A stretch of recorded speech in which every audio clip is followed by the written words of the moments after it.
नमस्कार दोस्तों, मैं हूं अखिलेश। एक बार फिर से स्वागत है आपको हमारा यूट्यूब चैनल पर।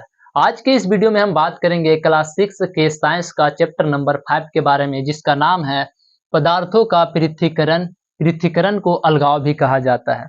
चलिए समझते हैं कि आखिर यह चैप्टर का कहने का मतलब क्या है। जितना भी आपके आसपास वस्तु दिखाई दे रहा है, वह जिस भी चीज से बना है उसे पदार्थ कहेंगे। पदार्थ, कुछ ऐसे पदार्थ पाया जाता है जो मिश्रण के रूप में पाया जाता है, जैसे कि दूध में पानी मिला रहता है। क्या रहता है? दूध में पानी मिला रहता है। और कभी कभी कुछ ऐसे मिश्रण पदार्थों को अलग करने की जरूरत पड़ता है, और इस अलग करने की जो जरूरत पड़ता है और जो यह प्रक्रिया अपनाया जाता है, और इस प्रक्रिया को क्या कहेंगे? इस प्रक्रिया को कहेंगे पृथक्करण या तो अलगाव। यानी मिश्रण को दो मिश्रण क्या होता है, इसका मतलब आप समझिए, दो या दो से अधिक पदार्थों को मेल से बने पदार्थों को मिश्रण कहते हैं। और उनमें से अलग अलग दोनों पदार्थों को अलग करने की प्रक्रिया को क्या कहा जाता है? पृथक्करण या अलगाव कहा जाता है। तो चलिए, ये चैप्टर में यही पढ़ना था, तो बारीक बारीक से एक एक करके देख लेते हैं। सबसे पहले पदार्थ के बारे में आप समझ गए। कुछ पदार्थ मिश्रण के रूप में भी पाया जाता है, जैसे दूध और पानी का मिश्रण होता है।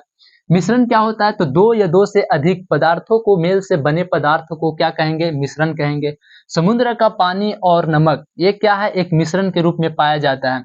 जैसे ही आप समुद्र के पानी लेंगे तो उसमें क्या है? उसमें नमक भी है, और नमक है, और समुद्र के पानी को अगर आप गर्म करोगे तो पानी जो होता है वह वाष्प बनकर उड़ जाता है और नमक बच जाता है। और इस प्रक्रिया को हम लोग क्या कहेंगे? नमक जब बचता है तो इस प्रक्रिया को, नमक और पानी को अलग जो किए, इस प्रक्रिया को क्या कहेंगे? पृथक्करण या तो फिर अलगाव कहेंगे।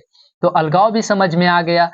अलगाव क्यों जरूरी है? तो क्यों जरूरी है? क्योंकि शुद्ध पदार्थ को प्राप्त करने के लिए, जैसे चावल से कंकड़ को निकालना है तो हमें क्या करना पड़ेगा? तो पृथक्करण करना पड़ेगा, यानी चावल से कंकड़ को अलग करना पड़ेगा। दूध से मलाई निकालना है तो हमें दूध से मलाई को अलग करना पड़ेगा। तो ये पृथक्करण की जरूरत यहाँ पड़ता है।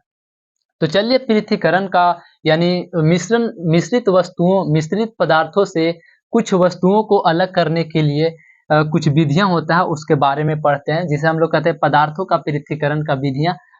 तो कुछ पदार्थ ऐसे मिश्रित होते हैं जिसमें बड़े छोटे कण पाए जाते हैं, और बड़े बड़े कण को हाथ से चुन लिया जाता है। जैसे चावल बनाते समय चावल में कंकड़ पाया जाता है तो चावल को हाथ से निकाल दिया जाता है। छानना, छानना क्या होता है? छानना एक विधि है। जैसे कि आप सड़क पर जाते होंगे तो सड़क पे भूंजा बेचने वाला होगा। तो भूंजा को जो भूंजता है तो वह कढ़ाई में बालू डाला रहता है, और बालू में जो भी आप भूंजा खा रहे हैं उसको भूंजता है।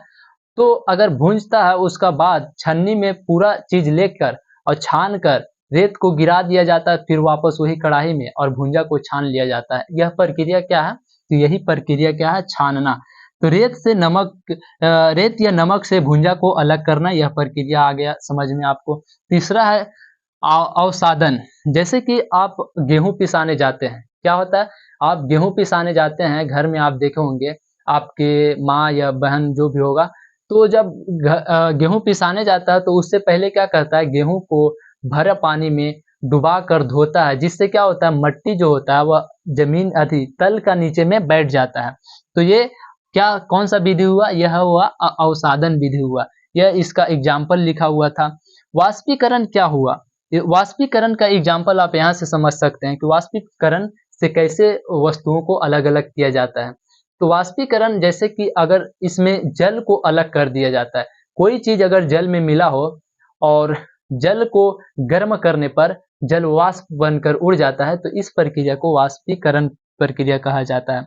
एक प्रक्रिया और पढ़ना था, चुंबकीय पृथक्करण का विधि। तो चुंबकीय पृथक्करण का विधि क्या होता है? तो कोई चीज में अगर लोहा मिल जाए तो एक चुंबक लगा दिया जाता है, उस पर चलाया जाता है, और लोहा क्या होता है? चुंबक में चिपक जाता है, और बाकी वस्तु अगर चिपकने वाला चुंबक में ना हो तो बाकी वस्तु अब उधर जाकर गिर जाता है। तो इस प्रक्रिया को चुंबक पृथक्करण कहा जाता है।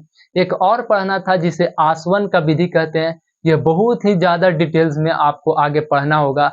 अभी आपको यहाँ थोड़ा सा मात्रा में पढ़ा भी देंगे तो आपको फायदा नहीं होगा, तो बहुत सारे डिटेल्स में उसको पढ़ेंगे तो आगे उसका देख लेंगे। और इसमें थोड़ा सा ये पढ़ना था कि इसका जो पृथक्करण या अलगाव का रोजाना जिंदगी में क्या उपयोग है। तो आप ये देख सकते हैं कि चावल से कंकड़ को निकालना, ये रोजाना दाल से कंकड़ को निकालना, इसका रोजमर्रा के जिंदगी में उपयोग है और क्या।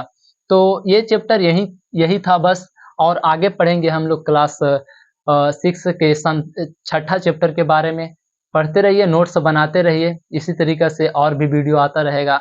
वीडियो अच्छा लगे तो मैं पहली बार कह रहा हूँ कि लाइक और शेयर और सब्सक्राइब जरूर कीजिएगा और हमें सपोर्ट कीजिएगा। इसी तरीके से बने रहिए। जय हिंद, जय भारत।